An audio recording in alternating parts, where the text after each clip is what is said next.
Ms. Tamala Grubbs. Subject to CDBG fund allocations.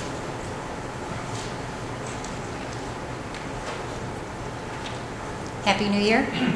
Congratulations.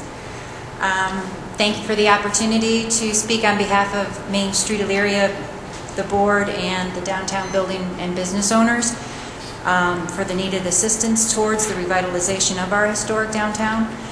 If council so chooses to utilize a portion of the CDBG funds towards safety services, Main Street Elyria is hopeful that will mean an increase in visibility of the police officers in downtown. With the focus on safety, council should consider the facilities and program expense portion of our original application. This covers the request for the assistance in the installation of security cameras within downtown as an additional tool that the police department may use as another pair of eyes in downtown. The cameras would allow an officer from within the station to view an area that's in question and relay that information on to a responding patrol car.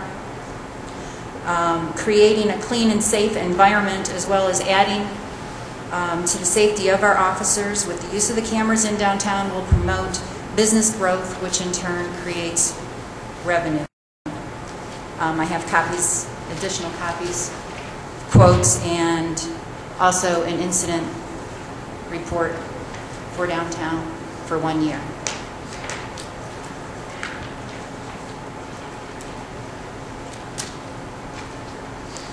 On behalf of Main Street Elyria and the business owners, I hope that you will consider the request to help us reclaim our downtown and create a clean and safe environment. Thank you. Okay, thank you. That's all the requests from the audience, Mr. President. Mr. President, could I ask a question about Mrs. Grubbs? Yes, Mrs. Warwick. You said for Mrs. Ms. Grubbs, her remarks. So the cameras would provide real-time monitoring? Yes, it's via the internet. And it would be monitored by the dispatchers at the police department? They would have wherever we would work with, whatever would work with the police department, the best way to utilize them. It's just an additional way that they also have an ability to track and record. By color, record. Okay. They can track a car. If you say there's a red car, it will track it from camera to camera. It will find it for you. It will locate the red car. It will. You can zoom in and get license plates. You can get the information that would hold up. And who is controlling that? Who is doing that? That would be. We were saying that the head end of the system would be installed at the police department, depending on wherever they would want it to be. Thank you. Thank you. Thank you. Okay. Mr. Clerk, oops, another question? Oh, Mrs. Byington? Thank you. I just wanted to state that I believe that the use of the cameras for safety service purposes would be considered public service. Therefore, it would cut into the $108,000, which is our max for public service, since it would be out of the police station. Okay. Thank you. Thank you. You have a question? That's all the remarks from the audience, Mr. President. Okay. Mr. Madison, you have a question? Yeah, I'm sorry. Through you, Mr. President. Angie, what was the cost for the cameras?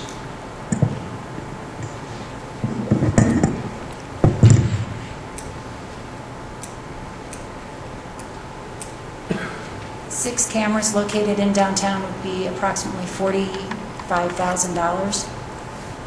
Thank you. But you can start with one. I did take that. If you would start with one, and the head end is the most expensive portion of it, and each additional camera after that would be $5,300, but the head end is around $17,000. Okay. Any other discussion? Okay. Mr. Clerk? We have no reports of standing special committees.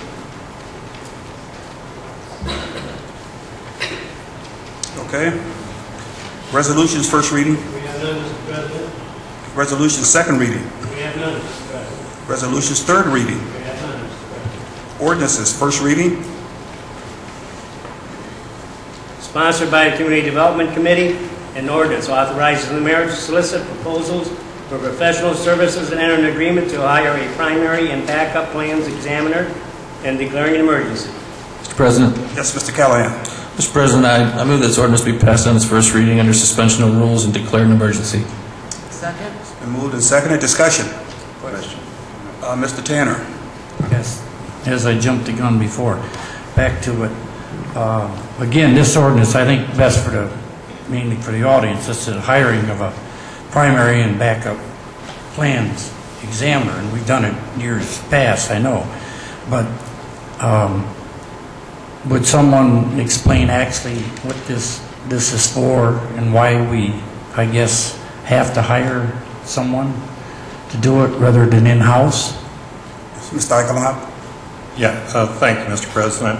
The Ohio Building Code under Section 103 requires that we have qualified individuals review building plans. So our building inspectors can go out and check things, but the review is required, I believe, under the section to be reviewed by architects, and we don't employ architects. So that's why we sub out the plan review of each permit requirement with an architect. We actually use them a lot. Yeah, every building plan it could be for each is just an addition of a fire suppression system to the addition of a building to an entire building. The plans are sent out and reviewed by an architect before the building permit is issued. Okay, they're not someone that's stationary here. You know, like is it a salary? Is it a contract with them? You know, yearly or how does that work? It is done on an hourly basis with a not to exceed figure that I believe. I don't know what that of $10,000 per 6 months, I believe is what it is. Okay. Is what the ordinance has in it. Thank you, sir. Any other discussion?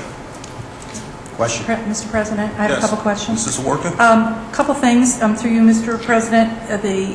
What was the amount that we spent in 2009? I'm curious as to that. And do we go out for bid for this, or we just? I guess I'm a little unclear. I realize there's probably only a handful of people that are probably qualified to do this, so. We do send, through you, Mr. President, we do send out the request for proposals to several architects in the area. And then we get back those proposals.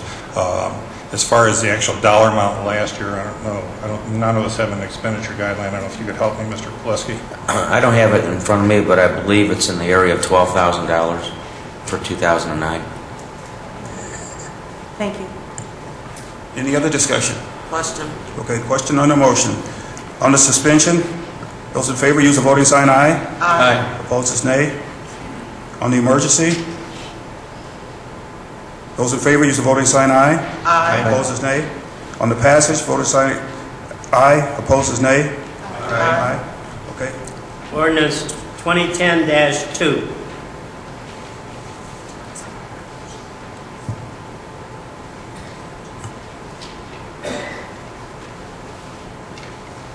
Sponsored by the Community Development Committee and the Finance Committee. An ordinance authorizing the mayor to submit to the U.S. Department of Housing and Urban Development the FY 2010 Action Plan. Yes, Mr. Callahan. Mr. President, I move that this ordinance be passed under suspension of rules. Second. Mr. President, Is that emergency? This was called. Yes. I'd like to make an amendment. Oh, okay. Okay.